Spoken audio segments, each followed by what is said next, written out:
হযরত উমর ফারুক রাদিয়াল্লাহু তাআলা আনহুর নিকটে একজন যুবক আসার পরে হাজির হয়ে গেলেন। আজকে হযরত উমর ফারুকের সম্মুখে আসার পরে আজকে চোখের পানি ছেড়ে কান্না করতে আরম্ভ করলেন। হযরত উমর ফারুক রাদিয়াল্লাহু তাআলা আনহু আজকে যুবককে প্রশ্ন করতে আরম্ভ করলেন, বলে যুবক,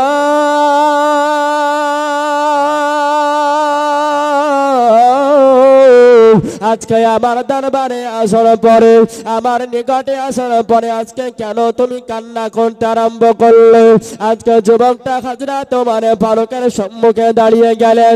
আজকে হযরত উমর ফারুকের সম্মুখে দাঁড়িয়ে যাবার পরে আজকে বছর নয় কান্না করতে আরম্ভ করলেন। জোরে বলুন সুবহানাল্লাহ। উমর ফারুক রাদিয়াল্লাহু তাআলা আনহুর নিকটে দাঁড়িয়ে যাবার পরে চোখের পানি ঝরে ঝরে আজকে চিৎকার করে কান্না করতে আরম্ভ করলেন। জোরে বলুন সুবহানাল্লাহ। হযরত উমর ফারুক রাদিয়াল্লাহু তাআলা আনহু আজকে জিজ্ঞাসাবাদ করতে আরম্ভ করলেন, আয় যুবক,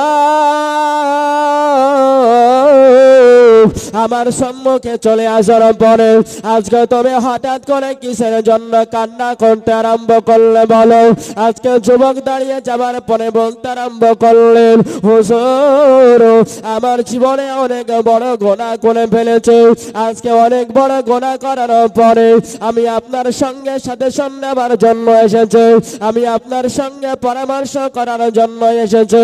বলে হুজুর, আমার জীবনে এমন বড় গুনাহ করে ফেলেছে, আমি হয়তো আমার গুনাহটা হয়তো আমার আল্লাহ পাক আমাকে ক্ষমা করবে না। বলে হুজুর, আমি এমন বড় গুনাহ করে ফেলেছি, আল্লাহ পাক রব্বুল আলামিন হয়তো আমাকে ক্ষমা করবে না। হযরত উমর ফারুক রাদিয়াল্লাহু তাআলা আনহু ওই যুবককে বলতে আরম্ভ করলেন, যুবক, তুমি কি গুনাহ করেছো? একটু তোমার গুনাহটা আমার সম্মুখে প্রকাশ করো, এরপরে আমি তোমাকে কিছু সাজেশন দেব, এরপরে আমি তোমাকে কিছু জানিয়ে দেব, এরপরে আমি তোমাকে একটা কোনো পরামর্শ দেব, ওই পরামর্শ অনুযায়ী তুমি চলবে। জোরে বলেন সুবহানাল্লাহ। হযরত উমর ফারুক রাদিয়াল্লাহু তাআলা আনহুর সম্মুখে দাঁড়িয়ে যাবার পরে ওই যুবকের চোখ দিয়ে অশ্র ঝরতে আরম্ভ করলো। ওই যুবক কান্না করতে আরম্ভ করলেন। ওই যুবকটা আজকে চোখের পানি ছেড়ে কাঁদতে কাঁদতে আজকে জীবনের গুনাহটা উমর ফারুকের সম্মুখে যেন বর্ণনা করতে লাগলেন। জোরে বলুন সুবহানাল্লাহ। হযরত উমর ফারুক রাদিয়াল্লাহু তাআলা আনহু আজকে যুবকের মুখ থেকে কথাটা শোনার পরে আজকে হযরত উমর ফারুক যেন কান্না করতে আরম্ভ করলেন। ওই যুবকটা হযরত উমর ফারুকের সম্মুখে যখন নিজের গুনাহটা প্রকাশ করেছে, হযরত উমর ফারুক রাদিয়াল্লাহু তাআলা আনহু তিনিও আজকে চোখের পানি ছেড়ে অঝোর নয়নে কান্না করতে আরম্ভ করলেন। জোরে বলুন সুবহানাল্লাহ। হযরত উমর ফারুক রাদিয়াল্লাহু তাআলা আনহু আজকে যুবকের হাতখানা ধরে নিলেন। আজকে হাতখানা ধরে নেবার পরে আজকে যুবককে আজকে হাতখানা ধরে নেবার পরে আজকে পথ দিয়ে চলতে আরম্ভ করলেন। আজকে যুবক জিজ্ঞাসাবাদ করলেন, হুজুর, ওগো উমর ফারুক হুজুর, আমার হাতখানা ধরে আমায় কোথায় নিয়ে যাচ্ছেন বলুন? আজকে যুবককে হযরত উমর ফারুক কোনো কথাই বললেন না। আবার যুবক বলতে লাগলেন, হুজুর গো, আমার হাতখানা ধরে আপনি আমায় কোন দিকে নিয়ে যেতে আরম্ভ করলেন? আপনি আমাকে কোথায় নিয়ে যেতে আরম্ভ করলেন? হযরত উমর ফারুক রাদিয়াল্লাহু তাআলা আনহু আজকে চোখের পানি ছেড়ে কাঁদতে কাঁদতে ওই যুবকের হাতখানা ধরে আজকে নিজের বাড়ি থেকে বের হয়ে আজকে পথ দিয়ে চলতে আরম্ভ করেছে। ওই যুবক বলছে, হুজুর, আমি আপনার নিকটে গুনাহ প্রকাশ করলাম হুজুর, এবার আপনি আমাকে কোথায় নিয়ে যাচ্ছেন? জোরে বলেন সুবহানাল্লাহ। হযরত উমর ফারুক রাদিয়াল্লাহু তাআলা আনহুর চোখ দিয়ে অশ্রু ঝরে যায়। আজকে চোখ দিয়ে অশ্রু ঝরে, চোখ দিয়ে পানি ঝরে, আজকে কান্না করতে করতে আজকে যুবকের হাতখানা ধরে আজকে পথ দিয়ে যেন চলতে আরম্ভ করেছে। ওই যুবকটা হযরত উমরে ফারুকের নিকটে জিজ্ঞাসাবাদ করতে লাগলেন, হুজুর আমার হাতখানা ধরে আপনি আমায় কোন দিকে নিয়ে যাচ্ছেন বলেন।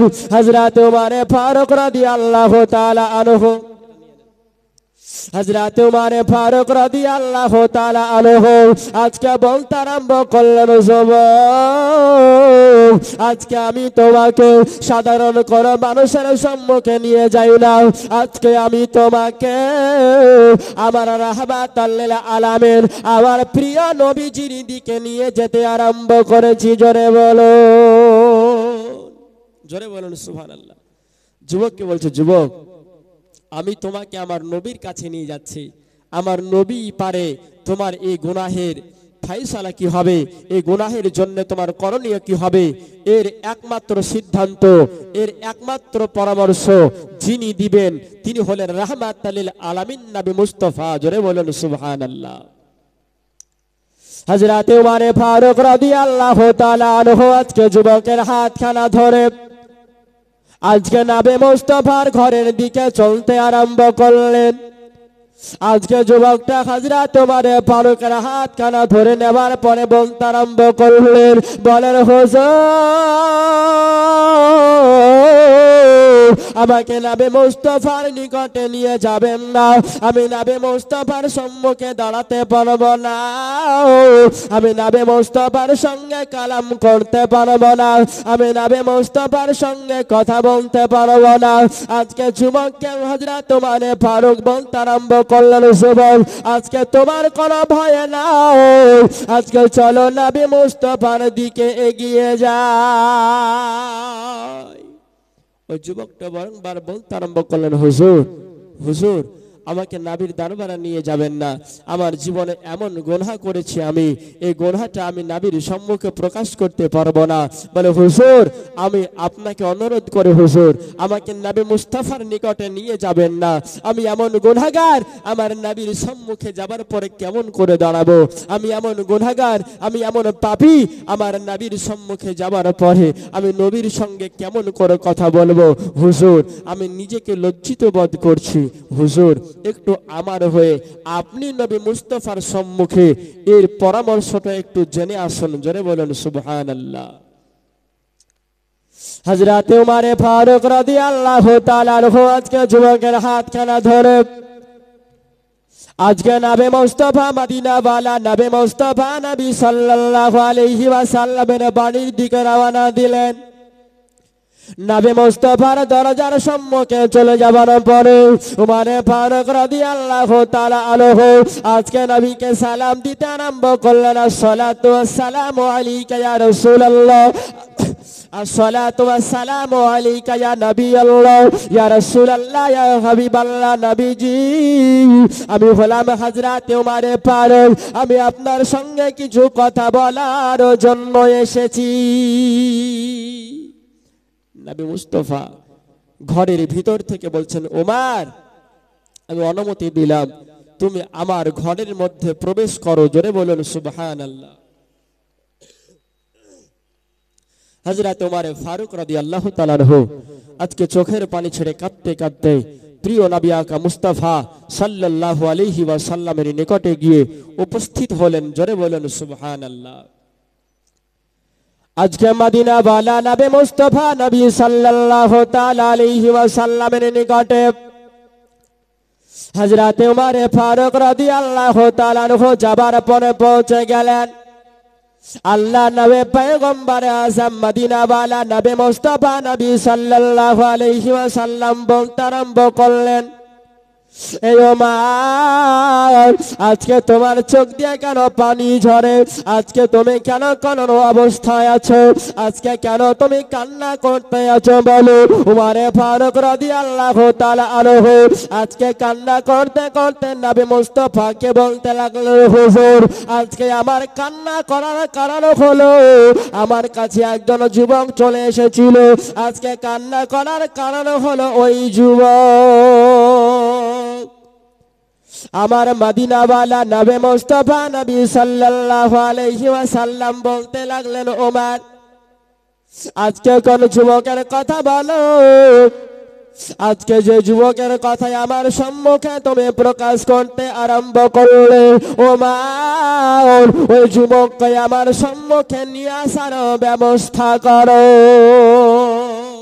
উমার, যে যুবক প্রসঙ্গে তুমি কথা বলছো, ওই যুবককে তুমি আমার নিকটে, আমার সম্মুখে হাজির করো। জোরে বলুন সুবহানাল্লাহ। হযরত উমর ফারুক রাদিয়াল্লাহু তাআলা আনহু নবী মুস্তাফার দরজার সম্মুখে গেলেন। আজকে ওই যুবকের নিকটে গিয়ে দেখছেন ওই যুবক দাঁড়িয়ে ছিল। হযরত উমর যখন বাড়ির মধ্যে প্রবেশ করেছে, ওই যুবকটা বসে বসে বসে বসে আজকে অঝোর নয়নে চোখের পানি ছিঁড়ে কাঁদতে আছে। জোরে বলেন সুবহানাল্লাহ। হযরত উমর ফারুক ওই যুবকের নিকটে গেলেন। ওই যুবকের হাতখানা ধরে বলছে, যুবক, আমার নবী তোমাকে ডেকে পাঠিয়েছে, আমার নবী মুস্তাফার সম্মুখে তোমাকে উপস্থিত হতে হবে। জোরে বলেন সুবহানাল্লাহ। আজকে যুবকটা চোখের পানি ছেড়ে কান্না করতে আরম্ভ করলেন। যুবক বলে, হুজুর, আমি আমার নবীর নিকটে কেমন করে যাব? আমি আমার নবীর সঙ্গে কেমন করে কথা বলবো হুজুর? আমার জীবনে যত বড় গুনাহ করেছে, ওই গুনার কথাটা নবী মুস্তাফার সম্মুখে কেমন করে প্রকাশ করবে হুজুর? নারে তাকবীর, নারায়ে তাকবীর, নারায়ে তাকবীর, নারায়ে রিসালাত, নারায়ে রিসালাত, মাসলাকে আলা হযরত दीन इस्लाम मुफ्ती अब्दुल जब्बार रिजवी साहब, नाराए तकबीर, नाराए रिसालात। या रसूलुल्लाह। যাই হোক মুসলমান, ওই যুবকটা ওই মুহূর্তে হযরত উমরের হাত ধরে কাঁদছে, বলে, হুজুর, আমাকে নবীর নিকটে নিয়ে যাবেন। নবী মুস্তাফার সম্মুখে কেমন করে আমি কথা বলবো? নবী মুস্তাফার সম্মুখে আমার মতো পাপী কেমন করে দাঁড়াবে?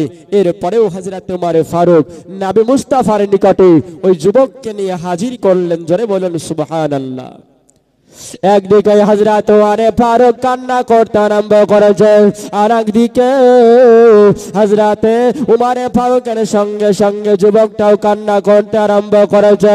আমার নবী রাহমাতাল লিল আলামিন নবী মুস্তাফা নবী সাল্লাল্লাহু তাআলা আলাইহি ওয়াসাল্লাম বললেন, যুবক, আজকে তুমি কেন কান্না করতে আরম্ভ করেছো বলো? যুবক বলে, হুজুর, আমার জীবনে একটা বড় গুনাহ করে ফেলেছি হুজুর। আজকে বড় গুনাহ করার কারণে আমি কান্নার অবস্থায় আছি, আমি কান্না করতে আছি।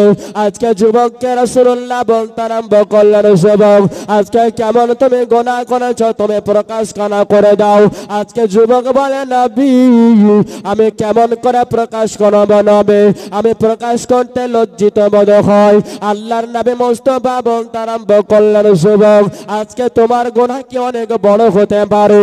যুবক বলে, হ্যাঁ ইয়া রাসূলুল্লাহ, আমার জীবনের গুনাহটা অনেক বড় হতে পারে। আল্লাহর নবী জিজ্ঞাসাবাদ করতে আরম্ভ করলেন, যুবক, আজকে তোমার গুনাহ কি আল্লাহ তাআলার সাত আসমানের থেকেও বড়? আজকে যুবক বলতে লাগলেন, হুজুর, হ্যাঁ হ্যাঁ, আমার গুনাহ সাত আসমানের থেকেও বড়। আল্লাহর নবী আমার বলতে আরম্ভ করলেন, যুবক, আজকে তোমার গুনাহ কি সাত জমিনের থেকেও বড়? আজকে যুবক বলতে লাগলেন, হুজুর, হ্যাঁ হ্যাঁ, আমার ওই জীবনের গুনাহ আজকে সাত জমিনের থেকেও বড়। সর্বশেষে আমার নবী পয়গম্বর আযম মদিনা ওয়ালা নবী মুস্তাফা বললেন, যুবক, আজকে তোমার গুনাহ আল্লাহর আরশের থেকেও কি বড়? আজকে যুবক বলতে লাগলেন, হ্যাঁ ইয়া রাসূলুল্লাহ, আমার গুনাহ আল্লাহর আরশের থেকেও বড়। আজকে রাসূলুল্লাহ বললেন, যুবক, আজকে তোমার গুনাহকে আল্লাহর রহমতের থেকেও বড়। ওই যুবক বলে, হুজুর,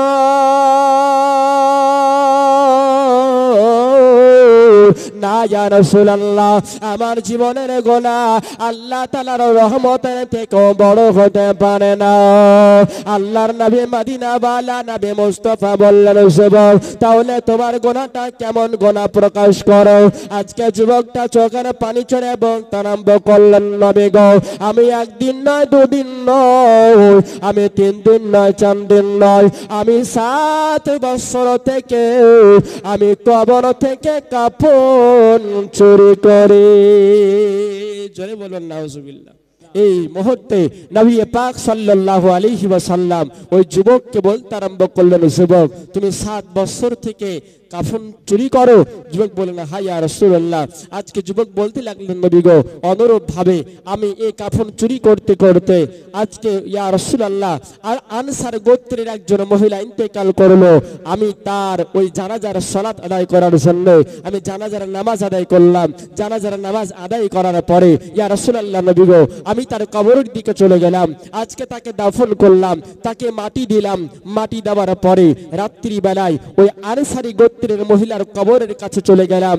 আর কবরের কাছে যাবার পরে ওই আনসারী গোত্রের মহিলার আজকে কবরের উপর থেকে মাটি সরাতে আরম্ভ করলাম। জোরে বলুন সুবহানাল্লাহ। 2 মিনিটে আপনারা একটু মনোযোগ সহকারে শ্রবণ করেন। আমি 2 মিনিটের মধ্যে এটা সম্পন্ন করার চেষ্টা করছি ইনশাআল্লাহ। আজকে নবী মুস্তাফাকে বলতে লাগলেন, ইয়া রাসূলুল্লাহ নবী গো, আমি ওই মহিলার কবরের কাছে চলে গেলাম। আজকে মহিলার কবরের কাছে চলে যাবার পরে আজকে কবরের মাটিগুলোকে সরিয়ে দিলাম। আজকে মাটিগুলোকে সরিয়ে দেওয়ার পরে আমি কবরের কাপাচিখানা সরিয়ে দিলাম। ইয়া রাসূলুল্লাহ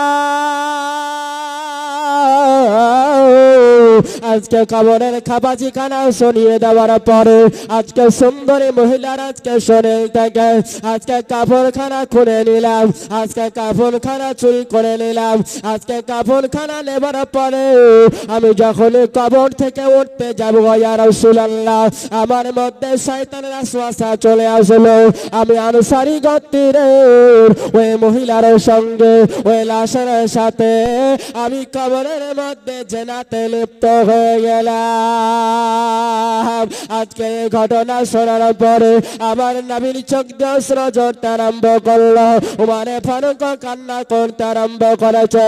আল্লাহ নবী পয়গম্বর আযম মদিনাওয়ালা নবী মুস্তাফা খামোশ হয়ে গেলেন। আল্লাহর নবী ওয়াজের নামে কান্না করতে আরম্ভ করলেন। এ মুসলমান, একজন কাফন চোর আল্লাহ মুস্তাফার সম্মুখে আজকে নিজের গুনাহকে প্রকাশ করলো। হে মুসলমান, আমরা দুনিয়ার সরজমিনে গুনাহ করতে পারি, কিন্তু আমরা তো ওই কাফন চোরের মতো আমরা কাফন চুরি করি না। দুনিয়ার সরজমিনে আমরা যাহা কিছু গুনাহ করেছি আল্লাহ তাবারক ওয়া তাআলা আমাদের সকলকে ক্ষমা করেন। উচ্চ আওয়াজে বলুন আমিন। আসসালামু আলাইকুম ওয়া রাহমাতুল্লাহ।